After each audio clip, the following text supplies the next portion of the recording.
I've been trying this intermittent fasting, or I work out first thing in the morning and then I don't eat anything all day, and I don't understand, I'm not even eating that much, and I don't understand Yes.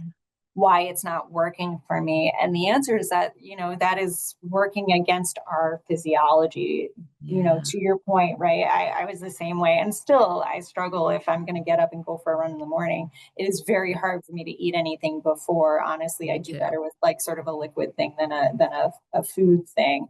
Yeah. But we know that when we have that kind of pro-inflammatory state, our body's really good at sort of managing stresses over time. But what we end up doing is breaking down those proteins. The body ends up just kind of catabolizing proteins, and then we're not reaping any of the benefits of what we're trying to do. We also oftentimes really lose out if we exercise and then don't eat afterwards, right? There's kind of a Yes.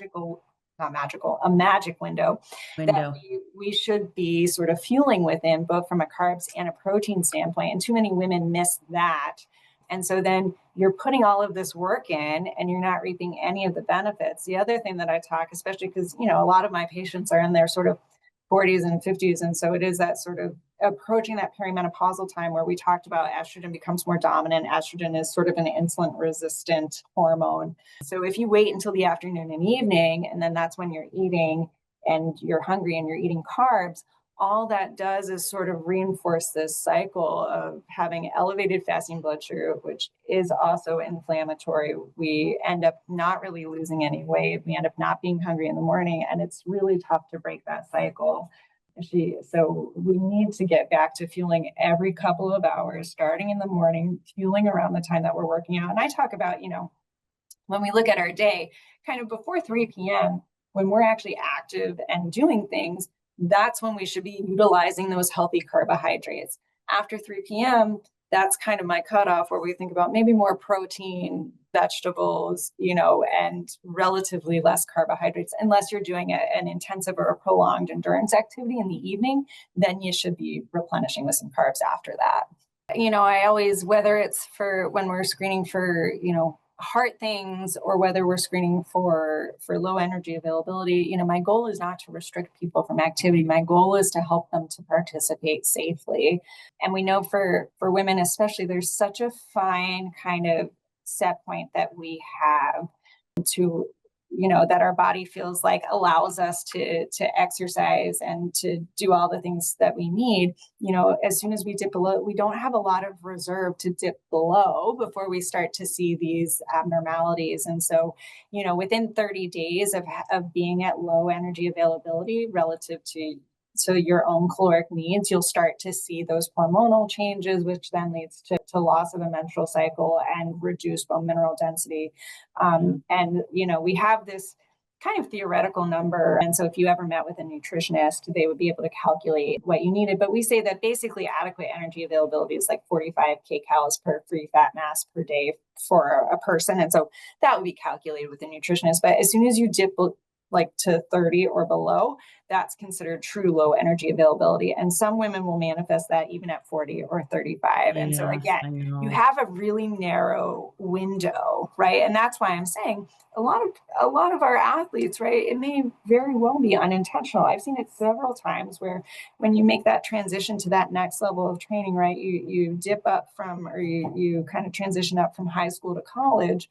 Now, all of a sudden, you're doing 2-a-days. You may be doing strength training, things you weren't doing before. You're eating the same, or maybe a little bit more, but it's definitely not enough to meet an additional 2-hour practice load. Yeah. Almost every woman that I've ever met is undercutting the calories that her body, technically needs to function. And Yeah. even though you feel like it's helpful, typically it's not helping your performance. So I said, nobody likes this answer, but the honest truth is like time and a well-structured physical therapy plan. It's like Oh, regenerative. I agree. No, I know. Right. Everybody comes and they want the injection that will get them back in 6 weeks. And the truth is, I always tell everybody, like, an injection is an aid to allow you to get the movement, right? Yeah. If I put all the right stuff into a tendon, the way that tendon heals is by seeing a load. The way that it sees the load is through structured physical therapy. That is how we heal tendons, right? And so we have to apply a load to that tendon. Anything that I'm doing is an adjunct to help us get over the pain process or to help us to get around that block that seems to prevent us from adding load appropriately. So the answer at the end of the day is always PT, right? I never do anything in a silo or by itself because the PT is so important. However, when we think about other things that we may do to help us get over that pain hump, there are a number of different modalities. And what is most important, it's not a specific modality, but matching that modality to the patient in front of you. And so there are some patients for whom dry needling makes a lot of sense because it's really more myofascial or muscular. There are other patients for whom something like PRP or prolotherapy, which is, I use sugar water, but it can be any one of a number of things, which is meant to try to initiate an acute inflammatory reaction and then stimulate a healing response. That is really more targeted towards tendons. So chronic tendon issues, that can be quite helpful as well. So either of those. Also, PRP is certainly used for like osteoarthritis, chondromalacia, like wearing, thinning of the cartilage within any of your joints, meniscal pathologies, those sorts of things. PRP can be quite helpful as well. But again, none of it really works in a vacuum. It's got to be paired with appropriate physical therapy. And so I know that all of my like regenerative colleagues are like, oh, I can just do whatever. But the PT piece is so important and the movement piece is so important. Also to retrain normal movement patterns. I always tell everybody when you get an injury, right, it sends a pain signal and then your body's like, okay, I'm not going to move through that pathway anymore because it is painful. And so acutely, yes, that makes sense. But long term, when we have more chronic issues, you've turned off all of these muscles. They're weak. They don't know how to engage. Other muscles are super active and over engaged. And so we need a physical therapist to kind of retrain that normal movement.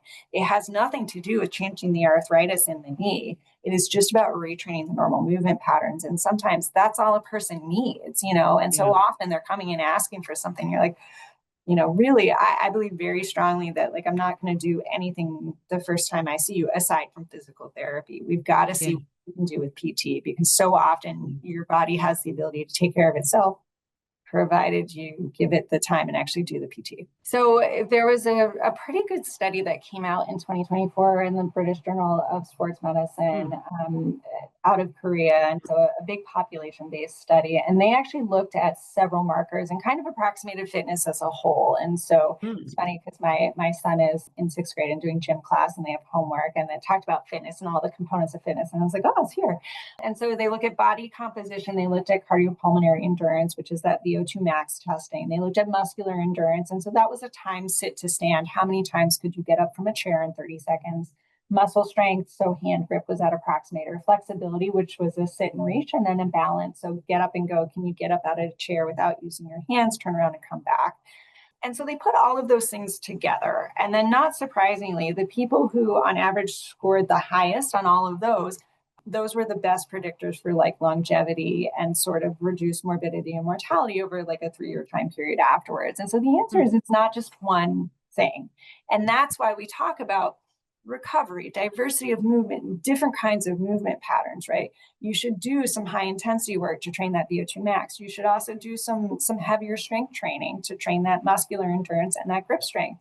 You should do some Pilates or some flexibility work to work on that flexibility. All of those things, again, nothing's in a silo, right? Our body works together. It needs all of those things together. And I also think that that's actually kind of a good thing because it means that you don't have to just focus on one thing.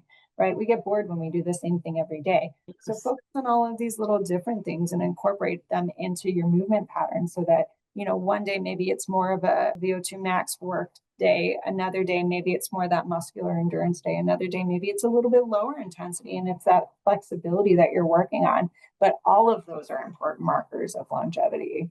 And it's not just, being jacked at 80. It's like, you want to make sure you don't fall. You want to make sure that you can step out of a car safely and not twist your ankle. You want to make sure that you can walk quickly on the sidewalk and not trip. So that's what some of the balance and that's what some of the flexibility pieces actually work on. If you do fall, you want to make sure you can get up off the ground, right? Yeah. And so that's that muscular endurance. And so it's not sexy to talk about those things, but they're incredibly important as well. And that's, those are also why those are predictors of longevity.